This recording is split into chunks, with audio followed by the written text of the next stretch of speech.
Hi everybody, my name is Dennis. Today I had my final surgery, my takedown ileostomy surgery, and so far everything has been going really well. Hi, my name is Dennis. Recently I had my colon removed, and then I had a J pouch constructed using my intestines. J pouch, what the surgery involves is they take the small intestine down, loop it up at the end a couple inches, sew it together and make a little internal pouch which plugs into your pelvis, and that kind of takes the place of your rectum. It doesn't really take the place of your colon, but it replaces an external ileostomy pouch. Hi, my name is Dennis, and I want to talk to you today about another question that I get asked a lot about my ostomy supplies. People want to know about the smell. Hi everybody, this is Dennis. Tonight I want to show you what my ileostomy looks like 3 months out from surgery. Now, if you've seen my video where I change my ileostomy pouch, you might remember that my ileostomy was quite butted out, as I call it. It was puffed out and kind of swelled from surgery. Now, for people who've had their ileostomies for many years, I suspect that it continues to shrink and continues to get smaller to a certain point. So tonight, I'll show you. Hopefully this doesn't squirt anything out too much, but this here is my ileostomy. As you can see, it's moving slightly. Hi, my name is Dennis, and today I want to talk to you about the second time my colitis got out of control. If you've seen the first part of this series of videos, you'll know that losing control is kind of my euphemism for your bowels getting so urgent and so ready to just get rid of all their waste that you lose control of them, and all your stool goes out into your pants, and you're reduced to the bodily functions of a 6-month-old, and it's a very tense situation to be in, and it's something that nobody wants to be put through. Now, the first time this happened, I was in a hardware store, and my parents were with me, so they could kind of help me through it. My dad grabbed a towel and a jacket, and I was able to kind of clean myself up and get out of the store without incident. But the second time it happened was probably the worst time this had happened to me. I was maybe in the middle of a flare-up. It was just starting up again. This is maybe a week and a half after the first time it happened, and things were getting a little bit better. I wasn't going to work or anything. I wasn't going to school. It was the summertime. But I mean, I was kind of waiting for the medicine to take over and get my symptoms down again. But you can't stay in your home all day long. Your life still goes on, and you still have things to do. And I needed to run to the store to get some things. So I, went to the bathroom before I left, and I planned on making a quick trip. I knew exactly what I needed to get, where I needed to go. So I drove to Target, and I went into Target, and naturally the things that I needed to get were way in the back of the store. So I got all the way to the back of the store, grabbed my things, got all the way up to the front, and when I was right around the checkout stands, I had this urgency to go to the bathroom. So I started walking quicker to the bathrooms. I knew right where they were at this time, and they were a minute away, or kind of off in the corner by the checkouts. And I started walking faster, and then the urgency died down. It went away.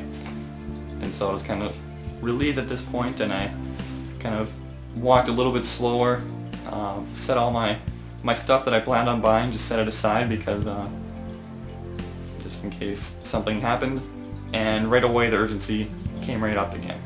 So I start walking faster this way, walk really fast, and it's Saturday afternoon, so the store is packed with people. And I get into the bathroom, and I'm starting to undo my belt as I go, and usually I would take the larger kind of handicap stall off to the end, but I didn't have that much time. I just went to the nearest stall, the little tiny stall with the dented door and the lock that didn't work, and you know the kind of stall I'm talking about. And I went in there, closed the door, finished undoing my belt, had my pants pulled maybe halfway down, almost ready to sit on the toilet. You know, I was maybe half a second away from doing this, and then I lost control. And you know, the diarrhea came all in my pants, all over the floor, and as I'm turning around and sitting on the toilet, it's getting all over the rim of the toilet, and finally I sit down, and by then it's too late. And so this was very frustrating because I was right there at the toilet. If I would have been just half a second faster, I could have made it without any incident. But unfortunately, that didn't happen. So I'm sitting on the toilet, and the bathroom is full of people. The toilets are constantly flushing. I can see feet on either side of me on the bottom of the stall, and here I am sitting there in my mess, trying to figure out what am I going to do this time. Nobody's in the store with me. There's nobody who can help me. I'm definitely not going to talk to any of the strangers to have them help me. You know, how would you explain to them? What kind of help would you even ask for? I don't know. So I sit there, and I'm probably sitting there for 5 or 10 minutes trying to wait for the bathroom to clear out. But as I said, this is Saturday afternoon, and people just keep coming and going.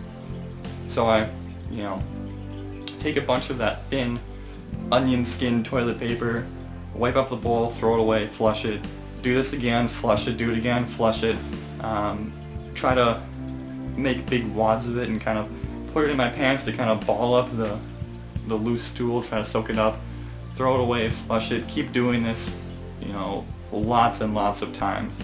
And I started getting things cleaned up a little bit, and the people still keep coming, and there's, you know, the mess is just too big. There's no way I can clean it up. There's no way I can get it out of my clothes. There's no way I can clean it off the floor. At one point, there was nobody in the bathroom, so I pulled my pants up. You know, they're still wet and messy and everything. And I go out, grab some paper towels, come back in to the stall, clean my pants off a little bit more, and then I just left these messy paper towels all over the floor, and I didn't clean up the floor, and I didn't really clean up the bowl that good. I just left the mess there and pulled my pants up, did my belt, and just made a beeline for the door and the door of the Target leading out, and I just exited as soon as I could. You know, I felt bad that, you know, I left this huge mess in the bathroom, but I mean, what else can you do in that situation? I mean, there was no way I could clean it up. There's no way I could ask for anybody's help. I feel really bad for whoever walked in and saw it, but that's just the way things are. So went back to my car.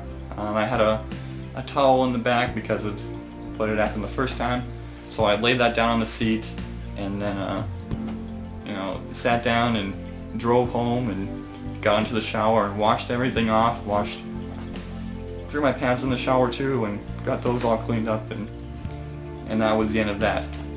But that was probably the worst time I ever lost control of myself, because I was in public. There was lots of people all around me. There was no way I could clean things up. And like I said, I was, you know, just half a second from making it, just half a second too slow. And of course, you know, you second guess yourself, and you think, well, you know, there should have been some way I could have avoided that, but there wasn't. And that's just how colitis is. Sometimes it strikes. You never know when it'll strike. and you never know where you'll be when it strikes. And I know lots of people have told me their stories of losing control and similar things. You know, you're in public with lots of people. There's no way you can explain to anybody what's going on. You just have to kind of suck it up. Don't get upset while you're in the situation. Don't start crying. Don't start getting frantic or anything. Just do your duty, clean yourself up as best you can, and just get out of there as soon as you can. And don't think about what other people are thinking. Don't think about if they're judging you or if they're looking down on you or anything like that. You know your problems. You know that there's nothing wrong with you. You know that you did not do anything wrong. So just get out of the situation and get on with your life.